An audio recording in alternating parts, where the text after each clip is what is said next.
Bismillahirrahmanirrahim. Assalamualaikum warahmatullahi wabarakatuh. Alhamdulillahirabbil alamin wassalatu wassalamu ala asyrafil anbiya wal mursalin wa ala alihi wa ashabihi ajmain.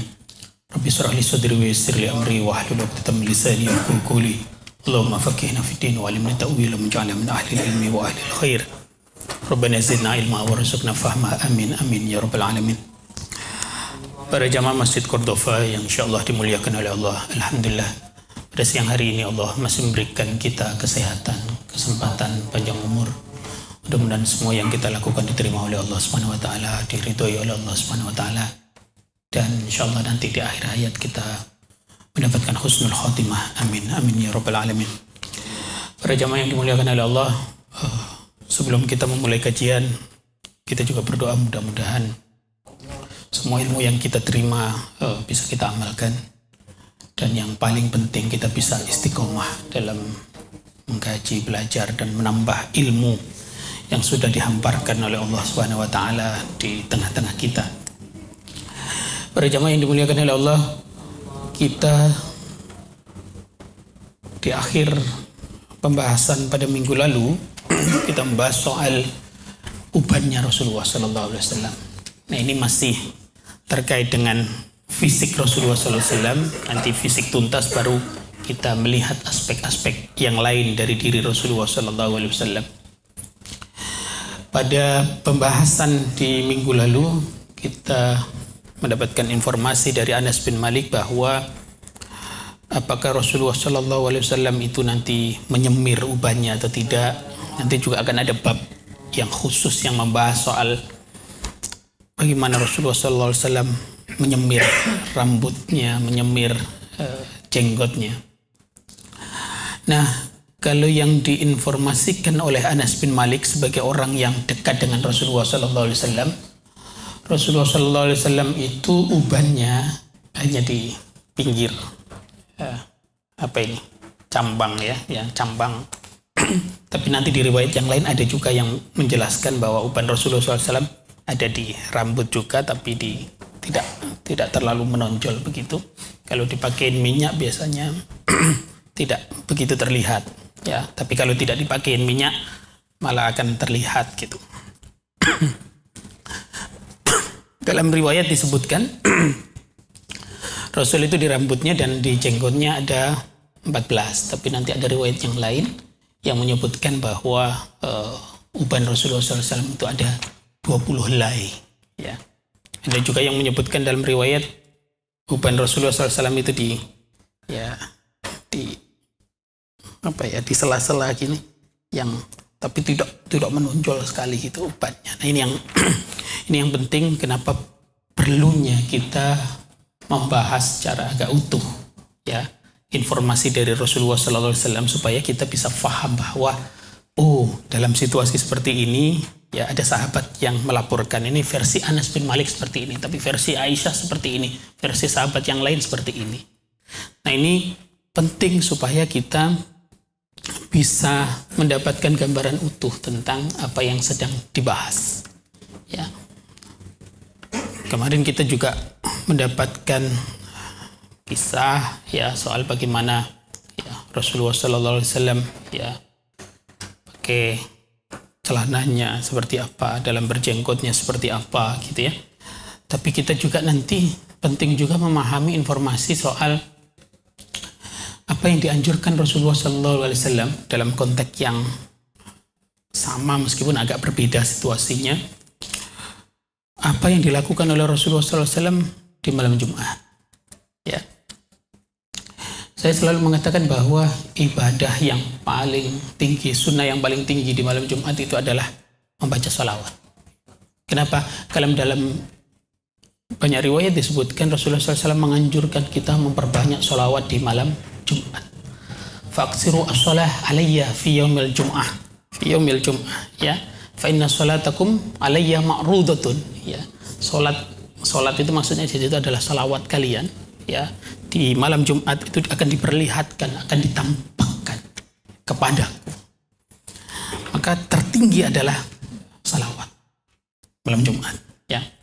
Bahwa ada riwayat yang lain yang menyebutkan Rasulullah SAW menganjurkan membaca surah Al-Kahf. Iya, dianjurkan membaca surah Al-Kahf. Tapi sifat anjurannya tidak sebesar salawat kepada Rasulullah Sallallahu Alaihi Wasallam. Tapi pertanyaannya kemudian, apakah ya katakan ada tradisi membaca Yasin, yasinan sama tahlilan di malam Jumat itu adalah sesuatu yang bid'ah atau dilarang atau malah tidak dianjurkan sama sekali? Tidak begitu cara melihatnya. Mari kita lihat secara lebih utuh supaya kita memahami riwayat yang berserakan itu ya menjadi satu kesatuan agar kita mendapatkan pemahaman yang utuh.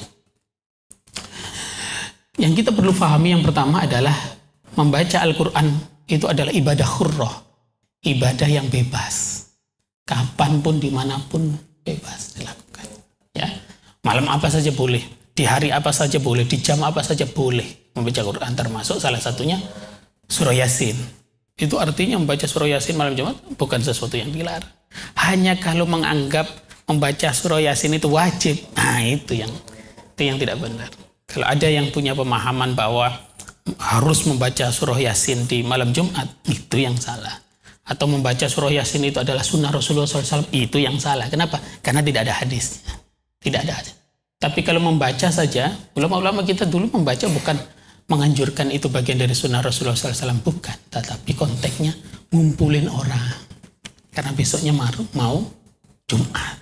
Ada Jumatan, dikumpulkan. Itu conditioning sebetulnya sebelum Jumatan besok. Kan dulu nggak ada WA, nggak ada internet, nggak ada apa-apa yang bisa membelas informasi gitu. Maka butuh conditioning. Katakan itu sebetulnya secara tidak terucap, para ulama kita dengan mengadakan kegiatan seperti itu sesungguhnya sedang ingin memberitahu besok Jumatan ya, besok Jumatan ya. Malam ini saya kumpulin, saya nasihatin dulu, ya. Besok ada kewajiban Jumat, ya saya ingatkan. Gitu. Nah ini yang penting sekali kita fahami. Jadi hadis-hadis tentang Rasulullah SAW ubannya seperti apa banyak ternyata riwayatnya. Maka al-jam'u bainar riwayat itu penting untuk mendapatkan al-fahmu. Untuk mendapatkan pemahaman terhadap hadis perlu kita kumpulkan dulu riwayat-riwayat yang sejenis, hadis-hadis yang setema. Supaya apa? Supaya kita tidak gegabah membuat kesimpulan-kesimpulan yang kadang kalau kita buru-buru pas keluar bisa saja bertentangan dengan hadis yang lain yang diriwayatkan oleh perawi hadis yang lain. Nah ini yang penting sekali. Maka tidak buru-buru mengatakan ini bid'ah, tidak buru-buru mengatakan tidak sesuai sunnah, tidak buru-buru mengatakan amaliyah orang lain salah, ya sebelum melakukan pengkajian yang mendalam. Ini yang penting, yang kesadaran seperti ini juga menjadi bagian yang kita harus terapkan dalam kita memverifikasi informasi yang berhubungan dengan hadis. Para jamaah yang dimuliakan oleh Allah, ada kisah yang lain juga. Ini kemarin sempat disinggung juga soal nempelin kaki dengan kaki itu ya kan, ada banyak penjelasan soal itu. Salah satu yang dijadikan argumen oleh orang-orang yang menganjurkan ya nempelin kaki dengan kaki itu ya karena ada hadisnya. Ada riwayat Imam Al-Bukhari yang menyatakan begitu, memang ada. Tapi itu tidak dilakukan oleh Rasulullah SAW. Di situ riwayatnya menyebutkan ahaduna, salah seorang di antara kami. Bukan Rasulullah SAW. Yang Rasulullah SAW perhatikan malah justru pundaknya. Pundak sama ujung kakinya, jangan sampai ngelewatin sof. Ya, ngelewatin sof itu definisinya ya ujung kakinya sama atau belakangnya sama. Belakangnya sama atau depannya sama. Itu yang diperhatikan Rasulullah SAW. Bukan nempelin ini. Yang justru dirapikan dalam riwayat itu pundak sama pundak. Satu. Yang kedua, yang kita belum bahas pada pertemuan sebelumnya. Di hadis itu disebutkan bahwa datatu furujat. Jangan tinggalkan ya benggangan-benggangan. Ya. Karena itu akan menjadi peluang untuk setan masuk. Artinya jangan ada sela-sela di antara satu orang dengan orang yang lain. Karena itu memberi peluang setan masuk. Nah, saya seringkali mengatakan bahwa ini kalau ada benggangan, ada peluang setan masuk. Tapi kalau, mohon maaf saya berdiri, kalau ininya terlalu lebar juga sama, setannya juga bisa masuk lewat sini juga. Nah itu yang juga perlu difahami juga. Jadi furujatnya ya tidak hanya yang antara orang dengan orang, tapi kalau ini terlalu lebar, ya itu juga menjadi furujat, potensi adanya furujat, lubang-lubang yang mungkin dimasuki setan. Itu yang kedua. Yang ketiga, yang perlu kita fahami soal soft itu adalah rapatnya soft. Rapatnya soft. Jadi itu sebetulnya pertama Rasulullah SAW sedang mengajari soal bagaimana komando itu berfungsi. Ada imam, itu komandonya, ya ditata softnya supaya rapat, supaya rapi, supaya terkendali, ya. Terus juga yang ketiga, merapatkan soft itu menata energi. Menata energi. Kalau kita di militer kita tahu betul bahwa tidak boleh diberi peluang ya agak berjauhan. Kenapa? Itu ada energinya di situ. Ya. Kalau terlalu jauh itu ada energinya. Yang keempat, kalau semakin rapat itu ruang yang semestinya bisa untuk 3 orang, ya, tapi dipakai oleh 2 orang. Nah, ini masalahnya. Harusnya kalau rapat itu bisa 4 orang, bisa 3 orang, tapi kalau tidak rapat ya 2 orang, jadi benggang-benggang, dan itu yang disebut syaitan oleh Rasulullah SAW musuh sebetulnya. Dalam pemahaman para ulama, sebagian ulama menyebutnya itu musuh dalam konteks strategi kepemimpinan. Maka ini yang penting kita pahami bahwa ada banyak alternatif pemahaman. Tidak apa-apa. Kalau ada orang yang memahami itu tumitnya memang disebut ada hadis, ya. Ada seorang ahaduna di sini disebutkan salah seorang di antara kami. Tapi dalam riwayat yang utuh sebetulnya mengkib pundak sama pundak yang harus nempel dan dalam posisi yang rata. Kalau begini kan makan tempat juga. Tapi kalau lurus begini, ya itu yang tidak makan tempat. Dan energi soft itu energi yang rapat, bukan energi yang ada lubang-lubang yang membuat musuh ya gampang. Maka di riwayat ya disebutkan la tahtalifu fatahtalifa qulubukum. Jangan belentang-belentong posisi kakinya. Lurus supaya apa? Ya, hati kita tidak belentang-belentong. Nah, ini dalam pelatihan leadership ini sesuatu yang penting yang kita perlu sampaikan kepada masyarakat. Ini juga kalau kita kalau ada daerah yang terkena musibah untuk kemudian membangkitkan lagi ya semangat mereka, ya semangat soft ini yang penting kita juga sampaikan kepada saudara-saudara kita yang terkena musibah. Para jamaah yang dimuliakan oleh Allah, mari kita lanjutkan ke hadis yang lain. Ini ada hadis dari Muhammad bin Umar Al-Walid Al-Kandi Al-Kufi, ya. Langsung saja ke perawi sahabatnya namanya Ibnu Umar. Putranya Umar bin Al-Hattab, nama lengkapnya adalah Abdullah bin Umar, ya. Dia menjelaskan bahwa innama kana syibu Rasulullah sallallahu alaihi wasallam nahwan min 20 sya'ratan bayda. Kata Ibnu Umar, ubahnya Rasulullah SAW itu tidak lebih dari 20 helai. Nah ini tadi 14. Ada yang menginformasikan 20. Apa ini maknanya? Yang tadi perspektifnya Anas bin Malik. Yang ini perspektifnya Ibnu Umar. Artinya bisa jadi ya, yang dilihat Ibnu Umar dengan yang dilihat Anas bin Malik berbeda. Berbeda pertama, berbeda waktunya bisa jadi. Ya.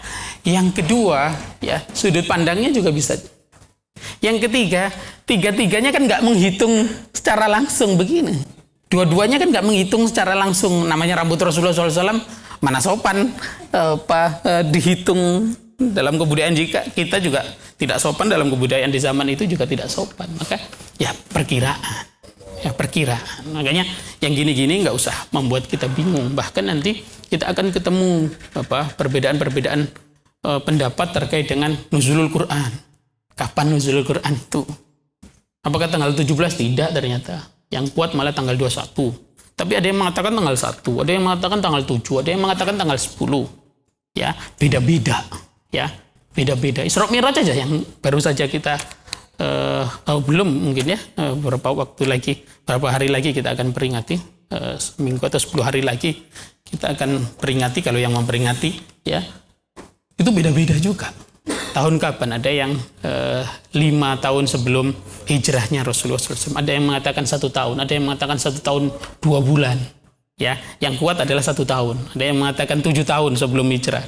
Ya, nah ini menurutnya beda-beda. Ya, beda-beda. Kenapa beda-beda?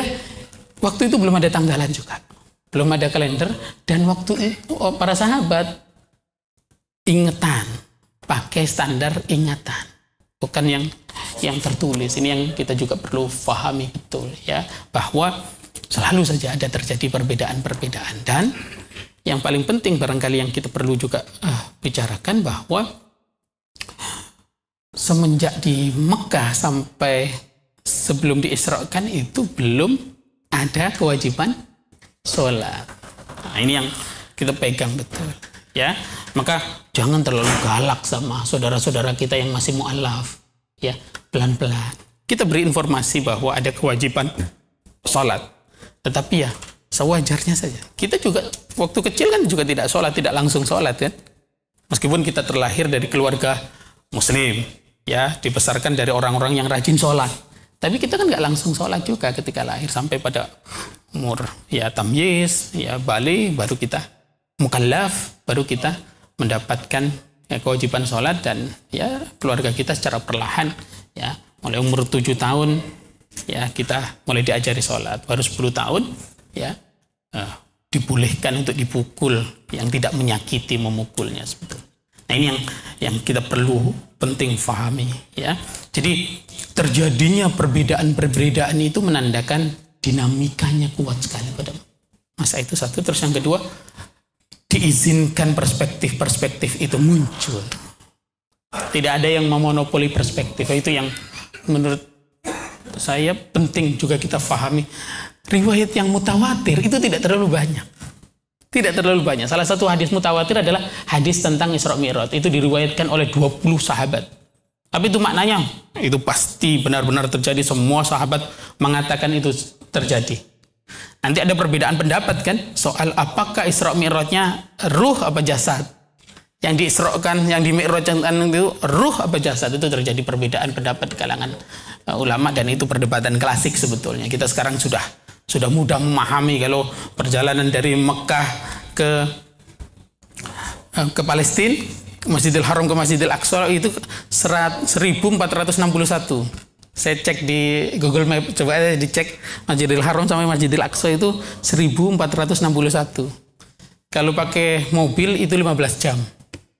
15 jam 6 menit kan? Kalau di Google Map waktu malam ya.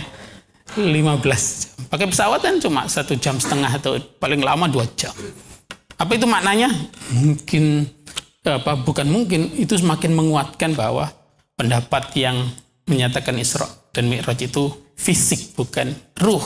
Ya, bahkan ada yang berpendapat kan mimpi. Ya, Rasul di-mi'rajkan itu dalam kondisi mimpi. Buktinya salah satu hadis di riwayat Al-Bukhari disebutkan bahwa tiba-tiba setelah selesai ya Rasul di-mi'rajkan, itu tiba-tiba sudah sampai ke langsung saja hadisnya itu sudah sampai ke Masjidil Haram lagi. Nah ini yang ada juga yang terbangun bahasanya. Nah ini yang menjadi perdebatan di kalangan ulama terkait dengan itu. Para jemaah yang dimuliakan oleh Allah, mari kita bergerak ke sesuatu yang lain. Ya, ada riwayat lain dari Ibnu Abbas. Ya, qala Abu Bakar. Ibnu Abbas menceritakan tentang Abu Bakar. Ya, Abu Bakar bertanya kepada Rasulullah SAW atau menyampaikan kepada Rasulullah SAW, ya Rasulullah SAW, qad syibta. Ya Rasul, Anda beruban sekarang. Nah, ini Abu Bakar As-Siddiq. Ya, kenapa beliau dijuluki As-Siddiq? Ada beberapa argumen. Yang pertama, beliau dijuluki As-Siddiq karena beliau adalah orang yang pertama kali masuk Islam. Satu. Yang kedua, beliau dijuluki As-Siddiq karena beliau yang pertama kali mempercayai ya peristiwa Isra Mi'raj. Di tengah-tengah orang meragukan ya kebenaran informasi atau kisah yang disampaikan oleh Rasulullah SAW, Abu Bakar adalah orang pertama yang mengakui peristiwa itu benar-benar terjadi. Maka dari kata as-siddiq itu nanti ada kata sodik. Sodik itu dalam bahasa Arab teman. Teman yang baik itu selalu berkata benar. Selalu berkata benarnya dalam banyak hal. Sesuatu yang tidak enak bagi kita, dia yang pertama kali ngomong. Sesuatu yang baik, dia yang pertama kali memuji. Ya. Kalau ada hal-hal yang kira-kira merugikan kita, dia yang pertama kali mengingatkan kita. Itu karakter dari as-sadiq. Karena nanti macam-macam. Ya, ada kata as-sahib. Sahib itu juga artinya teman, juga artinya pemilik. Karena teman itu seperti orang yang harusnya merasa memiliki kita. Ini nanti mungkin pada pertemuan-pertemuan berikutnya kita akan kupas kata teman dalam bahasa Arab yang terkait dengan karakternya masing-masing. Karena nanti ada kata zamil, ya, dan yang lain-lain. Khalil itu juga teman. Khalil, ya. Maka dalam hadis disebutkan falyandur ahadukum may yukhalil. Perhatikan betul, ya, siapa yang berteman denganmu. Karena kalau kita memilih teman yang salah, ya akibatnya juga fatal, ya. Kita nih hari-hari teman di medsos juga, hari-hari kita berteman dengan yang liberal, dikit-dikit kita pasti akan jadi liberal, ya. Yang keras, yang galak, pelan-pelan kita akan bergeser menjadi orang yang keras. Ya, maka falyandur may yukhalil. Betul-betul perhatikan siapa temanmu, katanya. Ya. Al-mar'u ala dini khalilihi. Ada hadis yang lain juga. Seorang itu agamanya tergantung siapa temannya. Penting sekali. Kadang teman itu mengalahkan saudara, mengalahkan keluarga, bahkan mengalahkan orang tua. Kenapa? Yang hari-hari bersama kita, ya teman kita. Teman kantor itu yang membentuk kita. Ya, itu yang membentuk kita. Ya. Siapa yang dominan, itu yang mempengaruhi kepada yang terdominasi. Nah, ini yang mungkin penting sekali kita fahami. Dan ini Rasulullah SAW, ada Abu Bakar yang selalu bersama Rasulullah SAW. Nabi Musa, ada Harun. Nabi Harun yang selalu bersama Nabi Musa. Selalu. Orang-orang hebat itu selalu ada teman-teman yang ya terus memberi masukan, memberi macam-macam. Ya, penting sekali ya, kita memahami teman. Ini Abu Bakar As-Siddiq menyampaikan kepada Rasulullah SAW, ya Rasul, Anda beruban. Ya, nah, disampaikan. Ya, ada apa ini Anda beruban? Kasarnya begitu, tapi disampaikan secara halus. Ya Rasul, Anda beruban. Kata Rasulullah SAW, ya, qala, jawab Rasulullah SAW, syayyabatni Hud wal waqi'a wal mursalat wa amma yatasaalun wa idza syamsu kuwirat. Surah-surah ini yang membuat aku berubah. Kenapa? Surah-surah ini berat isinya, tentang kiamat, tentang apa, pertanggungjawaban kita nanti di akhirat dan seterusnya. Pertanggungjawaban orang-orang yang menyampaikan ya kebaikan, ya, bagaimana orang yang berbuat apa, menyampaikan kebaikan harusnya adalah orang yang pertama kali melakukan kebaikan. Nah, itu yang berat sekali, ya. Ini kewajiban menyampaikan seperti ini bukan kewajiban sederhana. Nanti pasti akan ada pertanggungjawabannya. Tapi kalau kita melakukannya terlebih dulu, ya, pahalanya juga luar biasa. Ya, Rasulullah SAW kenapa dakwahnya sangat istimewa, menyihir kasarnya dalam tanda petik, ya, menaklukkan orang-orang yang memusuhi Rasulullah SAW. Karena Rasulullah SAW setiap kali mengajak sesuatu, Rasul adalah orang yang pertama kali melakukan. Kalau melarang sesuatu, Rasul adalah orang yang pertama kali meninggalkan. Nah, itu karakter yang. Nah, sekarang kan juga dalam pelatihan-pelatihan leadership kita nggak bisa lagi hanya nyuruh-nyuruh, kan nggak bisa lagi. Harus mencontohkan kepada orang-orang yang dibawa kendali kita. Kita harus pertama kali mencontohkan. Kalau tidak, apa yang kita sampaikan itu gagal, tidak banyak akan berpengaruh. Nah, ini yang mudah-mudahan kita juga fahami. Dan ini surah-surah yang banyak menceritakan tentang kiamat. Ya, nah, kapan kiamat? Hanya Allah yang tahu. Tidak ada yang mengetahui kapan kiamat. Kalau sekarang ada yang memperkirakan tahun sekian, ya nanti kita lihat aja di tahun itu. Kalau nggak terjadi kiamat, ya dia yang malu gitu. Itu saja, ya. Karena kiamat itu sudah lama diprediksikan, tahun sekian itu sudah lama. secara bergantian, tapi tidak. Apa sebetulnya maknanya? Maknanya adalah kiamat itu tetap rahasia Allah Subhanahu wa taala. Tidak diberikan informasinya bahkan kepada Rasulullah sallallahu alaihi wasallam. Dalam satu riwayat ketika Jibril ditanya oleh Rasulullah sallallahu alaihi wasallam soal kiamat, atau kebalikannya Rasul ditanya oleh Jibril tentang kiamat, masail bi'alama minal mas'ul, jawabannya itu. Yang ditanya sama yang bertanya sama-sama tidak tahu. Sama-sama tidak tahu. Lah kalau sekarang ada yang memprediksi kiamat 30 tahun lagi, ya tinggal dihitung aja apakah cicilannya sudah lunas atau belum. Kalau cicilannya sudah lunas ya aman, berarti ya kiamat mengakhiri cicilan itu. Tapi jangan terlalu berani memprediksi kiamat. Dan saya melihat juga perdebatan yang berlangsung juga di YouTube soal antara Ustadz kiamat sama Ustadz non kiamat, ya. Ustadz akhir zaman dengan Ustadz non akhir. Saya perhatikan betul penjelasannya, ya. Nah ini yang, tapi saya secara pribadi mengatakan bahwa hati-hati memprediksikan hari kiamat. Ya, yang terpenting dalam pengajian soal hari kiamat, saya selalu mengatakan, kalau nanya-nanya soal kiamat itu yang terpenting bukan mengetahui tanda-tandanya. Yang terpenting adalah sudah siap atau belum. Persiapannya gimana? Sama juga pengetahuan kita soal kematian. Yang terpenting apakah pengetahuan soal tanda-tanda kematian?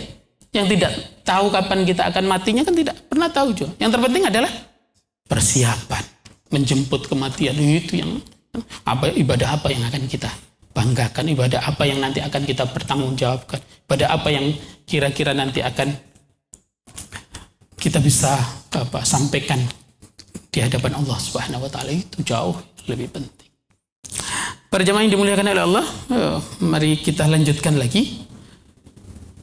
Dalam riwayat yang lain dari Abu Juhaifah, ya, Abu Juhaifah, ada para sahabat bertanya kepada Rasulullah SAW, bukan bertanya, menyampaikan kepada Rasulullah SAW. Ini dalam momen yang berbeda. Tadi Abu Bakar yang menyampaikan, ini sahabat-sahabat menyampaikan kepada Rasulullah SAW, ya Rasulullah SAW, naroka qad sibta. Ya Rasul, saya melihat Anda sudah beruban sekarang. Ya pasti uban itu kan juga orang-orang di sekeliling kita yang pertama kali lihat kan. Ya kalau orang di sekeliling kita yang pertama kali beruban, pasti ada komentar, ya, dari orang-orang sekeliling kita.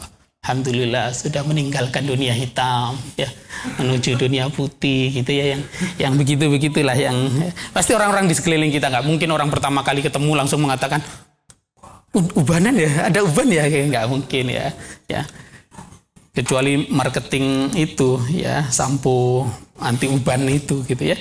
Nih, naroka qad sibta, kata Rasulullah SAW, qala qad sayyabatni Hud wa akhwatuha. Maka kenapa Rasulullah SAW, ya, karena surah Hud dan surah-surah yang lain ini membuat sampai beliau beruban?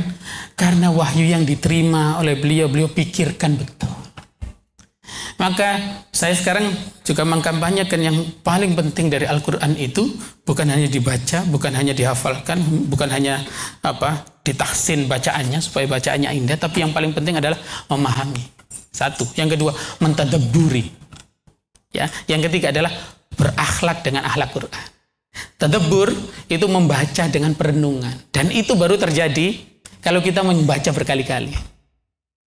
Tidak sekali baca selesai gitu, tidak. Satu ayat berulang-ulang. Itu tradisi para ulama seperti itu. Satu.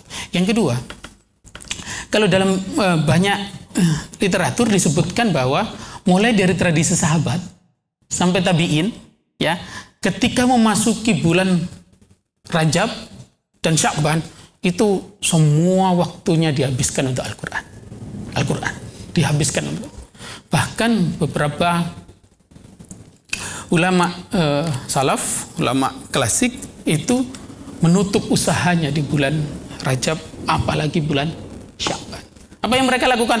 Betul-betul ta'ammuk, ya, betul-betul mendalami, menyelami samudra Al-Quran. Tidak hanya dibaca, tapi tadabbur, ya, tadabbur, difahami betul, terus kemudian dikoreksi, ya, pemahaman dia, dikoreksi akhlak dia berdasarkan standar Al-Quran. Itu yang dilakukan. Ya, tadabbur, faham, ya, lalu kemudian, ya, tadi tafhim, yang paling juga penting, kita memahamkan kepada orang lain ya kandungan makna Al-Qur'an itu seperti apa. Dan itu ya umumnya dilakukan oleh para ulama-ulama kita sebelum memasuki bulan Ramadan. Ketika masuk bulan Ramadan sudah full ya hari-harinya ya Al-Qur'an, betul-betul hari-harinya Al-Qur'an. Kalau kita membaca literatur, tapi itu dimulai conditioningnya mulai bulan Rajab, bulan-bulan kita. Nanti yang maksimal persiapannya itu di bulan Sya'ban.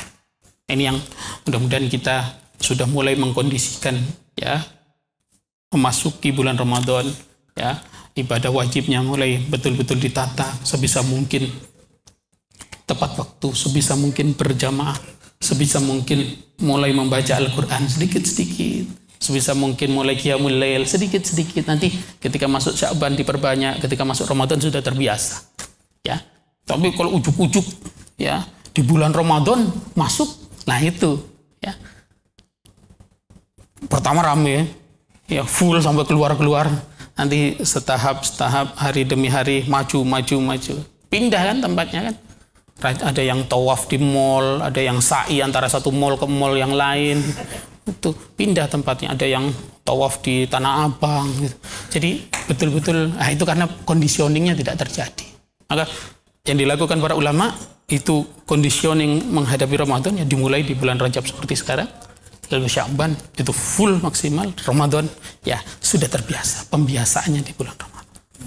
Maka sekali lagi tadi ingin disampaikan bahwa kenapa surah Hud dan surah-surah yang lain itu membuat sampai Rasulullah SAW beruban, itu karena Rasulullah SAW tadabbur membacanya, tadabbur betul-betul membaca ya.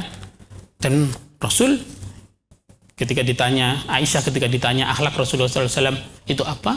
Aisyah menjawab, karena khuluquhu Al-Quran. Akhlaknya itu ada Al-Quran. Kenapa akhlaknya Al-Quran? Karena yang dibaca adalah Al-Quran. Bukan sekedar dibaca, tapi tadi tadabbur, mentadabburi Al-Quran.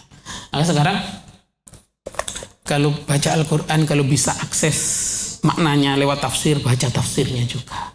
Supaya apa? Apa yang kita baca itu kita fahami betul. Ya. Kalau ada terjemahannya, baca terjemahannya. Ya, meskipun saya sekarang selalu menyampaikan kalau untuk memahami Al-Quran jangan baca terjemahan. Hanya untuk tahu artinya boleh baca terjemahan. Tapi kalau untuk memahami, baca tafsir. Meskipun yang tafsir yang berbahasa Indonesia, tafsir yang terjemahan boleh. Tapi kalau langsung ke terjemahannya bisa. Takutnya ada salah-salah pemahaman. Saya kasih contoh, kalau kita baca terjemahan yang mungkin akan potensi salahnya itu ada. Contoh, al-fitnatu asyaddu minal qatl. Fitnah lebih kejam daripada pembunuhan. Itu banyak orang yang menyampaikan itu, padahal itu bukan sesuatu yang benar. Kenapa itu terjadi? Terjemahannya begitu. Padahal dalam terjemahan Kementerian Agama yang aslinya itu ada catatan kakinya. Panjang tuh catatan kakinya. Tapi beberapa penerbit dipotong itu catatan kakinya supaya tipis terjemahannya dan harganya terjangkau. Hilang itu. Iya kacau. Fitnah lebih kejam daripada pembunuhan. Lebih baik membunuh orang kan daripada fitnah kan, betul nggak? Ya fitnah lebih kejam daripada pembunuhan. Berarti lebih baik membunuh daripada memfitnah kan, berbahaya pada. Ya memang begitu ya. Kalau asal tidak memfitnah, ya apalagi musim kampanye, jangan memfitnah bapak-bapak, jangan fitnah ibu-ibu. Kenapa? Fitnah itu lebih kejam daripada pembunuhan. Ya, bunuh aja bapak-bapak, bunuh aja. Nah ini kan berbahaya, narasinya yang berbahaya, padahal salah paham, salah kaprah gitu ya. Ada lagi ayat yang kalau tidak dipahami konteksnya berbahaya. Waqtuluhum haitsu saqiftumuhum, ada ayatnya itu. Bunuhlah orang-orang kafir, orang musyrik, ya dimanapun kalian temukan mereka. Kan gubrak gitu. Di lampu merah, kafir apa muslim? Kafir tuh.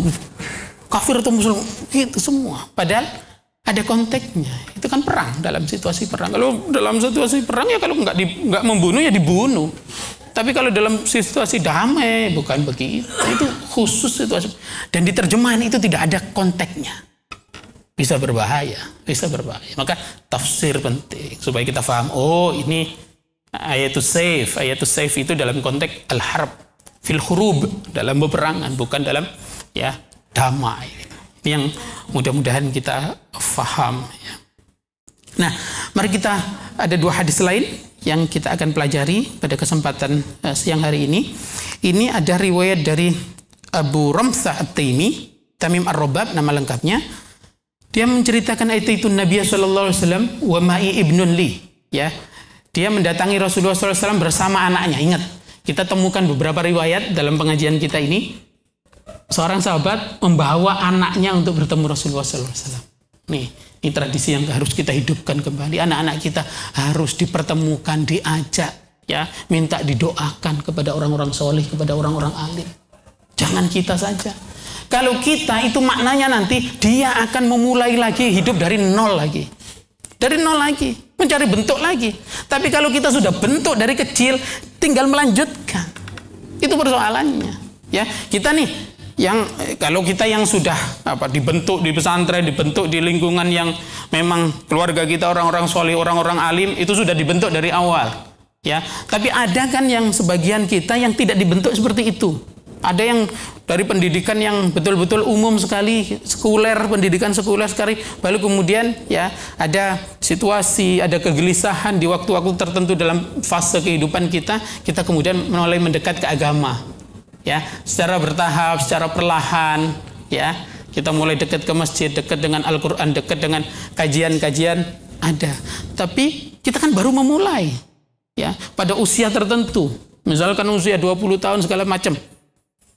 Kalau kita tidak mewariskan ya kebiasaan yang baik atau ya tradisi yang baik, amalia yang baik yang kita lakukan ini, berarti kita membiarkan anak kita juga mengalami apa yang kita alami sebelumnya. Tapi kalau kita sudah mengenalkan kebaikan, mengenalkan kepada tradisi yang baik, amalia yang baik dari kecil, itu artinya mempercepat. Ya, tidak dari nol lagi dia. Saat nanti sudah waktunya sudah remaja atau sudah dewasa. Ini yang kaderisasi itu di sini. Maka kalau kita punya anak-anak kecil, ayo diajak ke masjid, ayo diajak ke kajian, nggak apa-apa, dia lari-lari nggak apa-apa. Tapi itu merekamkan hal-hal baik di memorinya, dan itu membuat dia nanti pada waktunya ya mudah sekali diajak untuk ya hal-hal yang baik. Ya, dia sudah kenal, sudah mendengar apa yang disampaikan oleh guru-guru kita. Ya, nanti dia mungkin bisa juga akselerasi. Ya, menjadi ulama, menjadi apa, ya pemahamannya sudah jauh lebih baik dari kita. Ini yang barangkali penting kita mulai tradisikan. Kenapa? Karena Rasulullah SAW juga para sahabat melakukan itu, ulama-ulama salafus soleh melakukan itu, ngajak serta anak-anaknya ke masjid. Ya, makanya mereka hafal Quran kan, Imam Syafi'i 7 tahun, Imam Ahmad bin Hanbal 10 tahun, ya masih kecil-kecil semua. Ya, kenapa? Tradisinya. Imam Al-Ghazali ya dititipkan oleh pamannya bersama kakaknya kepada orang kaya. Kenapa? Bapak ibunya sudah meninggal. Ya, diperkenalkan dari kecil, maka kemudian ketika beliau menjadi orang yang luar biasa sampai menjadi hujjatul Islam itu karena prosesnya dari kecil itu. Dibentuknya dari kecil. Nah, ini mudah-mudahan kita faham bahwa tradisi membawa anak kita ke masjid, membawa anak kita ke kajian itu adalah sesungguhnya pertama kaderisasi, yang kedua adalah menyimpankan memori kebaikan, menyimpankan memori ilmu pada masa kecil. Ya, ada juga ledekannya. Ya, anak-anak kita kan sekarang ya kita baru bisa mengatasi anak kita kan sampai SD kan. Setelah SMP dia merdeka kan. Ya, susah dikendalikan, itu banyak keluhan orang tua kan. Setelah khatam kutubus sittah. Apa itu kutubus sittah? Iqra 1 sampai 6 dijulukinya kutubus sittah, ya, bukan kutubus sittah Sahih Bukhari, Sahih Muslim dan yang lain-lain. Ya. Setelah itu kita susah mengendalikan dia. Nah ini, mari kita kembali soal ini. Rasulullah SAW ya dikunjungi oleh Abu Rasmah At-Taimi bersama anaknya. Ya, faurituhu, saya perlihatkan anak saya kepada Rasulullah SAW. Ya, fakultu lamma ra'aituhu, ketika saya melihat Rasulullah SAW. Ya, saya sampaikan kepada anak saya, hadza Nabiullah sallallahu alaihi wasallam, diperkenalkan ini loh Nabi Allah. Nah, kita kalau ke masjid, oh ini loh nak masjid. Ya, anak-anak kita tidak akan lari-lari, tidak akan teriak-teriak kalau ada kita di sampingnya. Kalau tidak ada kita, itu persoalannya. Ya, tapi kalau kita ada di masjid, ada anak-anak yang teriak, jangan sampai ya dimarahinya berlebihan. Dikasih tahu saja. Kalau dimarahin itu menyimpankan memori yang negatif. Nanti kita pengen anak-anak kita tetap ada di masjid. Kalau dia sudah punya memori negatif terhadap masjid, kita yang rugi. Kita yang rugi. Ya, apa yang terjadi di Spanyol itu kan akan terjadi kalau kita tidak menyiapkan anak-anak kecil kita dekat, selalu berada di masjid. Diperkenal dengan Al-Quran, diperkenalkan dengan ilmu, diperkenalkan dengan kajian-kajian, diperkenalkan dengan para ulama. Ya, ini yang penting kita fahami betul. Hada Nabiullah, ini Nabi Allah, kata Abu Rasma kepada anaknya, wa alaihi thawbani akhdarani. Dia pakai 2 baju warnanya hijau. Ya. Nah, kemarin kita sudah ketemu kan, ada yang warnanya merah, ya, ada warnanya putih. Ini warnanya hijau. Ya, apa maknanya? Rasul punya banyak baju, warnanya tidak cuma 1. Ya, pakai putih iya kadang, tapi pernah pakai merah. Pernah juga pakai hijau. Ya, kita harus paham. Jadi warna-warni, ya jangan semuanya putih. Ya, mengikuti Rasulullah SAW. Iya, itu dalam satu versi riwayat. Tapi ada riwayat yang pakai hijau, ada riwayat yang pakai merah. Ini bukan pas musim kampanye, bukan. Betul-betul Rasulullah SAW memang ada waktu bajunya hijau. Walahu sya'run qad alahu al-masyib. Ya, beliau punya rambutnya itu agak sedikit beruban. Qad alahu al-masyib, agak sedikit beruban. Ini yang diriwayatkan lagi wasyaibu ahmar. Ya, ubannya warnanya merah. Kan ada uban yang sebelum betul-betul putih kan dia merah dulu. Ya, awal-awal. Tapi kan nanti tadi riwayatnya memang betul-betul baydho, betul-betul putih. Nah, ini yang dilihat Abu Rasma sebelum yang dilihat Ibnu Umar berarti. Nah, begitu cara memahaminya. Jadi ada versi Anas bin Malik, ada versi Ibnu Umar, ada juga versi Abu Rasma. Ya, dalam berbagai versi. Terakhir yang kita bisa pelajari dari Rasulullah SAW melalui hadis yang terdapat dalam kitab Syama'il Al-Muhammadiyah yang ditulis oleh Abu Isa Muhammad bin Surah At-Tirmidzi. Ya, ini ada yang bertanya kepada Jabir bin Samurah, ini juga sahabat Rasulullah SAW. Apa isi pertanyaannya? Akana fi ra'si Rasulullah SAW syaibun? Nah, ini luar biasa ya, sampai pertanyaan ya generasi setelah sahabat itu menanyakan hal-hal yang sebetulnya kayak remeh-temeh, ya pertanyaan yang receh lah kata anak-anak sekarang ya, pertanyaan yang receh, tapi ini kemudian menjadi sesuatu yang penting bagi kebudayaan dan tradisi keislaman kita gitu. Ada yang bertanya kepada Jabir bin Samurah, apakah Rasulullah SAW punya uban? Apa jawabnya Jabir bin Samurah? Lam yakun fi ra'si Rasulullah sallallahu alaihi wasallam syaibun illa sya'ratun fi mifraqi ra'sihi. Rasulullah sallallahu alaihi wasallam itu ubannya hanya beberapa helai saja. Tidak disebutkan angkanya, ya. Kenapa? Jabir bin Samurah juga tidak ngitung. Tidak tahu angka pastinya, tapi kelihatan memang ada ubannya gitu. Tapi di mana? Fi mifraqi ra'si.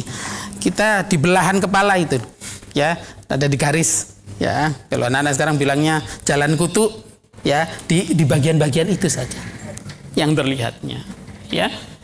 Idad dahana warahuna ad-duhan. Tapi ketika Rasulullah SAW pakai minyak rambut itu nggak kelihatan uban, ya. Yang paling penting sekali yang kita perlu fahami dari hadis, kumpulan hadis terkait dengan uban Rasulullah SAW. Yang pertama, hadisnya diriwayatkan oleh banyak sahabat. Yang kedua, versinya beragam. Ya, yang ketiga, ya, ini terkait dengan sudut pandang. Maka cara memahami hadis terkait dengan persoalan tertentu harus diperlakukan seperti ini. Didudukkan semua, dimunculkan semua hadisnya, lalu kita bisa melihat seutuh-utuhnya. Oh, maksudnya ini. Oh, jalannya seperti ini. Oh, perawi ini melihat sebelum perawi ini. Ini yang duluan lebih dulu melihat daripada yang ini. Supaya apa? Utuh, komprehensif, tidak salah kita menyimpulkan. Barangkali itu yang bisa disampaikan. Mohon maaf lahir batin. Ada pertanyaan?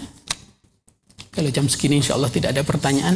Ya, mohon maaf lahir batin. Mudah-mudahan kita bisa mengamalkan sesuatu yang kita pelajari.